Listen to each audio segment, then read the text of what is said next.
Welcome to Casco Bay.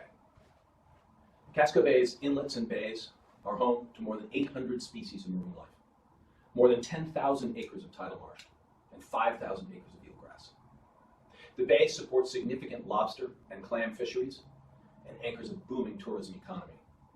Portland, Maine, the region's largest city, is at the southern end of Casco Bay. The city is an engine for the state's economy.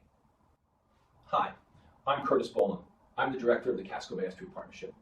We're working with the New England Environmental Finance Center and Running Tide, an innovative aquaculture company here in Portland, to test ways to improve water quality by using methods originally developed by the aquaculture industry. Urbanization is hard on coastal waters, and the Portland metropolitan area is no exception. Concentrations of nutrients, especially nitrogen, in the waters in and around Portland regularly exceed levels of concern. High levels of nutrients can endanger eelgrass beds or lower dissolved oxygen in the bay, threatening marine ecosystems and coastal fisheries. Those nutrients have many sources, including the largest and third largest wastewater treatment plants in Maine, 35 permitted combined sewer overflows, and dozens of stormwater outfalls. Direct runoff from hundreds of acres of urban lands enter the bay here as well. Casco Bay has a long history of harmful algal blooms caused by red tides. But in recent years, other harmful species, thought to be more responsive to elevated nutrient levels, have appeared for the first time in Maine waters. These blooms can depress dissolved oxygen levels or produce toxins that force closure of clam fats.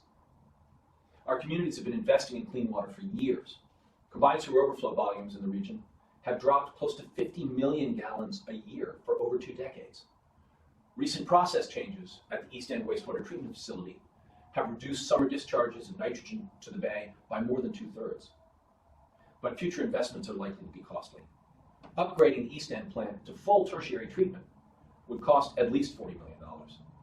Other investments in clean water, whether for additional reductions in combined sewer overflows or better stormwater treatment, are also daunting. And that's where our project comes in. Our project will explore the use of shellfish and kelp to reduce nitrogen levels in local waters. Over the next 2 years, right out there, near the outfall of the East End wastewater treatment plant, the project team will establish a 4-acre growing facility using techniques honed by the aquaculture industry to grow kelp and shellfish. Those plants and animals will absorb nitrogen from the water as they grow. Sugar kelp grows most rapidly and thus absorbs nutrients from the water column the fastest during the winter months. Shellfish grow best in warm waters. Combining the two, therefore, offers the potential for nutrient uptake year-round. At the end of the project, the team will gather data on the nutrient content of the kelp and shellfish, thus getting a solid estimate of the nutrients removed from the water.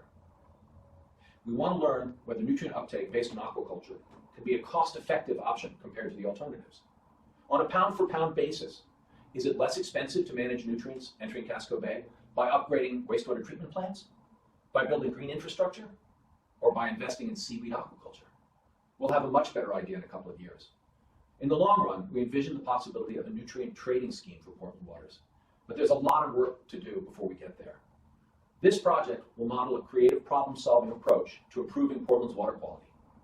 Nitrogen removal based on aquaculture methods could be an important and cost-effective tool in our water quality and nutrient trading toolbox.